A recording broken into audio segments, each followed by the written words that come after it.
How does it feel to lose the money you've spent your entire life working for?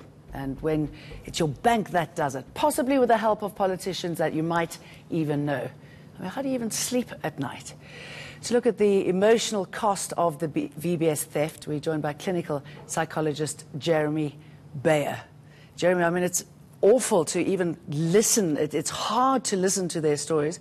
But what must they go through, those who've been affected? So there's two sides to this. There's the trauma side and there's the distrust side. So trauma symptoms can be multiple. So as you said, sleep disturbances, anxiety, fighting your family because of the stress that can cause relationship problems, just persistent worry and anxiety all the time. And the more it drags on, it can ultimately result in depression and even thoughts of suicide. You have that and a recent corruption, our recent history of corruption, and now more distrust. So now you couple the trauma and the distrust, and what you have, Jane, are the breeding grounds of people taking the law into their own hands, or vigilantism. This is what happens when people feel they have no hope anymore. And Jane, that is a dangerous place to be when a person feels they have no hope, and they feel that they've been deceived by people in positions of power. So as you say, multi-layered. Yes. And if it is that multi-layered, how do you tackle something like that? What should you be looking for? Well, listening to the interview before, there has to be immediate, swift action from the president in terms of people seeing justice done, and to the people who suffered, what can we do for them immediately? So whether it's other banks or provisions made to deal with this, in other words, a solution-focused approach for the people who've lost money. How can we help you straight away? Because the longer it lingers, the more potential mental illness comes into play, such as depression or symptoms of post-traumatic stress disorder and basic trauma as well. So it has to be swift. The moment people lose anything, there has to be swift action, whether it's a loss of a partner, whether it's a loss of a job, or whether it's a financial loss of this. You cannot let it linger, because that becomes a dangerous place to be. And once again, Jane, people's dignity being trampled on by people in positions of power. So the impact on my self-worth. What am I going to do? I've lost everything again. Can I feed my family again? So the impact on your self-esteem as well. So the knock-on effects, you can see, Jane, are far-reaching.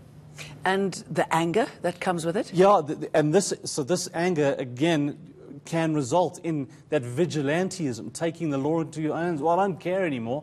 I don't trust people anymore. Like, I'll give you an example in employee wellness.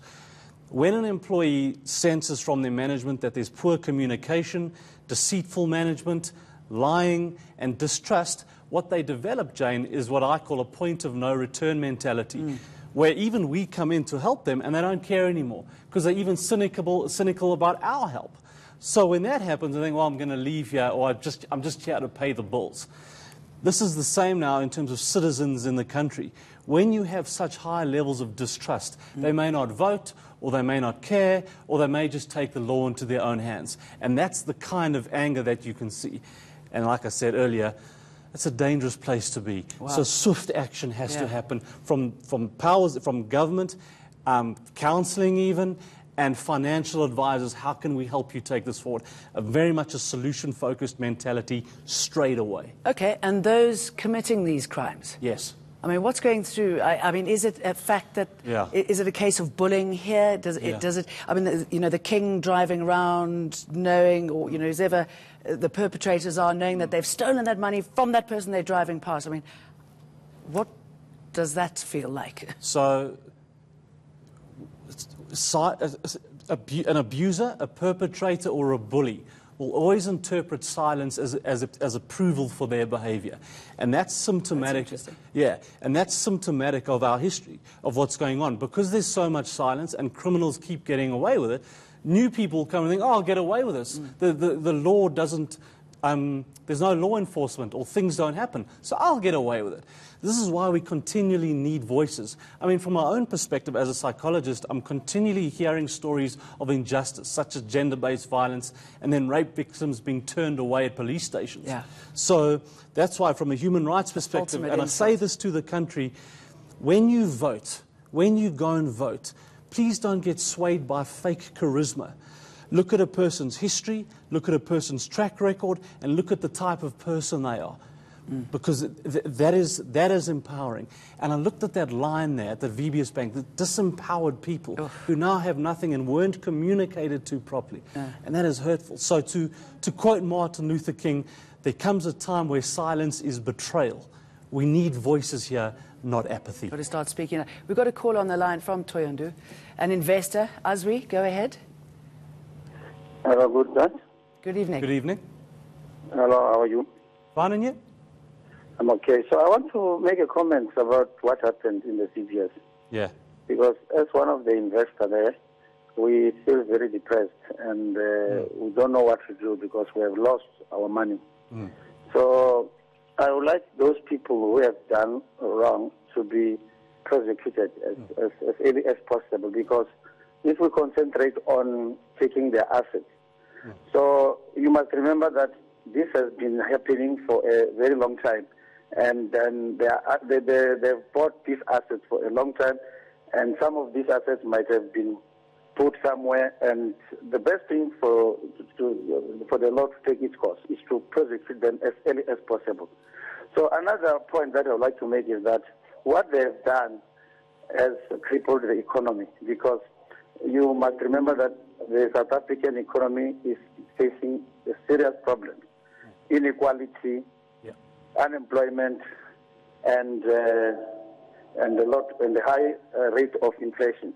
So how can the country fight those problems if we still have those people who should fight those problems, and they're the ones who are increasing those problems? Let's get Jeremy to answer that. Thank you, Azwi. Thank you.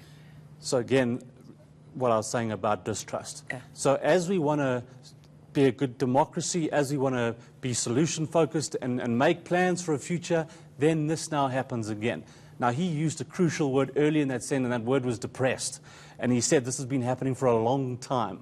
Now, that is pivotal, because you can imagine now, the more that happens with him, what that must do to his trust, his confidence in government, and his own faith and anxiety in how am I going to feed my family. So that can create anxiety and ultimately depression, because persistent anxiety does that. You become deflated, and ultimately, like I said, it becomes depression. And you heard it right there. And that's why I said to you, I'm concerned about mental health here and being lied to, because they're going to stop. People, they're going to start to get irritated. They're going to start thinking, what's going on? There's no change here. Vigilantism. Or, on the other hand, social withdrawal, substance abuse, depression, or even suicide. That's why I'm saying this is a dangerous place to be. All right, Jeremy, thank you very much. Thank you. Thanks for talking us through that.